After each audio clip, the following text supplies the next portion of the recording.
किसी भी देश के अंदर राज्य, जिले, शहर, कस्बे, तहसीलें या मोहल्ले होते हैं।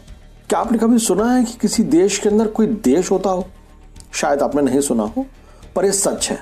यूरोप के एक देश में एक ऐसा ही देश मौजूद है। शायद इस तरह का दुनिया में पहला मामला होगा।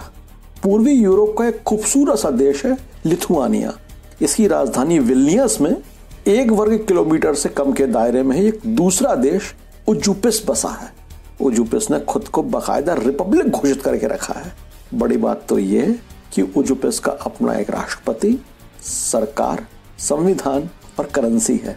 इतना ही नहीं, यहाँ के संविधान का कई भाषाओं में अनुवाद भी हो चुका है। नमस्कार दोस्तों, मैं अतुल हूँ। आज शनिवार है। हर शनिवार आपको कहानी सुनाने का वादा रहता है। आज सुना रहा हूँ एक ऐसे देश की कहानी जो खुद एक देश में स्थित है और पूरी आज़ादी के साथ बिना किसी दखलंदाजी के अपना अस्तित्व बनाए हुए है।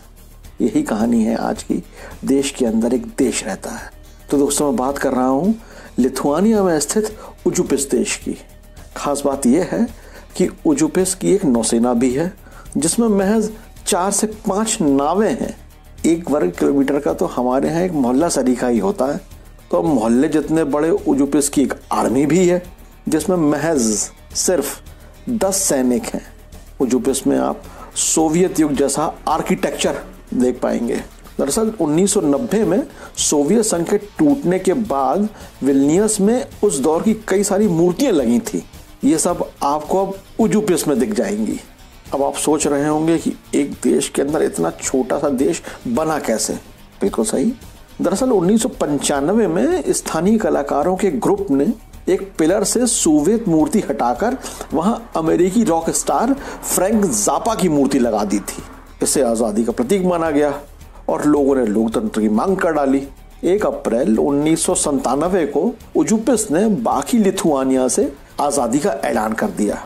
अभी तक किसी भी देश ने उजुपिस को आधिकारिक देश का दर्जा दिया नहीं है, लेकिन विल्नियस समेत पूरे लिथुआनिया में इस बात पर गर्व किया जाता है कि उनके यहाँ एक देश पूरी आज़ादी के साथ बना हुआ है। लिथुआनिया में उजुपिस का मतलब नदी के पार होता है। उजुनिस्को विल्नी नदी बाकी लिथुआनिया से अलग करती है। 1 अप्रैल को उजुपिस अपना स्वतंत्रता दिवस यानी इंडिपेंडेंस डे मनाता है।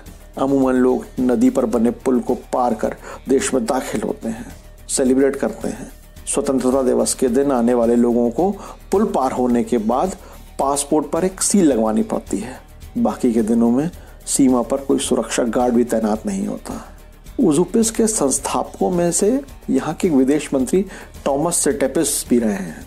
सेपेटिस बताते हैं कि हमारे देश की स्थापना अरस्तु की फिलॉसफी पर हुई है। अरस्तु ने कहा था, अगर कोई देश महान बनना चाहता है तो वहां रहने वाले लोगों की संख्या 5000 से ज्यादा नहीं होनी चाहिए, क्योंकि इंसान का दिमाग ज्यादा लोगों को याद नहीं रख सकता। जब देश में कम लोग रहेंगे तो धोखाधड़ी की संभावना ही नहीं रहेगी। यानी बात साफ है कि जहां भ्रष्टाचार नहीं होगा उस देश को महान बनने से कोई रोक नहीं पाएगा। देश के एक और मंत्री केस्तास लुकोस्किनास कहते हैं कि हमारे देश का झंडा भी खास है। इसमें एक गोले के अंदर एक खुला हुआ हाथ है। इसे पवित्र हाथ माना जाता है। ये इस बात का प्रतीक है कि हम घूस नहीं लेते। विदेश मंत्री सेपेटिस कहते हैं, जैसे ही पुल पार कर आप हमारे यहाँ आते हैं तो आप अपने मालिक खुद हैं। आप पर कोई सामाजिक दायित्व नहीं होगा और आपको केवल अपने बारे में ही सोचना है।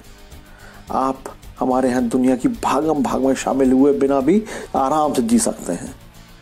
अगर आप हमारे यहाँ किसी पब में जाएंगे तो शहर के मेयर, मशहूर खिलाड़ी या चित्रकार को एक साथ मस्ती करते हुए देख सकते हैं। उजुपिस में प्रोटोकॉल जैसी कोई चीज़ नहीं होती। 1997 में उजुपिस का गठन हुआ था। 1998 में इसका संविधान तैयार हो गया। संविधान को मौजूदा विदेश मंत्री टॉमस सेपेटिस और राष्ट्रपति रोमास लिलिकिस ने महज 3 घंटे में लिख दिया था। सेपेटिस बताते हैं कि उजुपिस के रिपब्लिक बनने की घोषणा के बाद राष्ट्रपति लिलिकिस मेरे पास आए। उनके पास गर्म पानी नहीं था। इसके लिए संविधान में गर्म पानी के लिए क्लॉज जोड़ा गया। इसके मुताबिक देश के हर व्यक्ति को गर्म पानी, सर्दियों में घर गर्म रखने के उपकरण और टाइल्स लगी छत पाने का अधिकार होगा। जैसे ही लिली किस नहाकर आए, हमने 3 घंटे में संविधान तैयार कर लिया। दोस्तों, यही थी आज की कहानी। मित्रों, भारत को आज़ाद हुए 73 साल हो चुके हैं। आज़ाद होने की हमने बहुत बड़ी कीमत चुकाई। आज़ादी के लिए हमने एक लंबी लड़ाई लड़ी, कई जाने गई, कई शहीद हुए। शहीदों की इतनी लंबी फहरिस्त है कि कई पन्ने भर सकते हैं। आज यूरोपीय अमेरिकी देश हमें बहुत अच्छे लगते हैं, पर अपने में हमें कई खामियां नज़र आती हैं, कई चीज़ें नज़र आती हैं, कई गलत बातें हमें अपने में दिखाई देती हैं। इसकी एक ही वजह है, वे बेहतर नियम बनाते हैं, उन्हें फॉलो करते हैं और अपने लोगों और विरासत की कद्र करते हैं। हम जो चाहते हैं वैसा ही बनाते चले जाते हैं, वैसा ही हमें नज़र भी आता है। ज़्यादा ज्ञान नहीं दूंगा। अगले हफ्ते शनिवार शाम 6 बजे आनी के YouTube चैनल पर फिर एक कहानी लेकर आऊँगा। तब तक खुश रहिए, स्वस्थ रहिए, अपनों के साथ रहिए और सुनते रहिए मुझे यानी अतुल को। जय हिंद।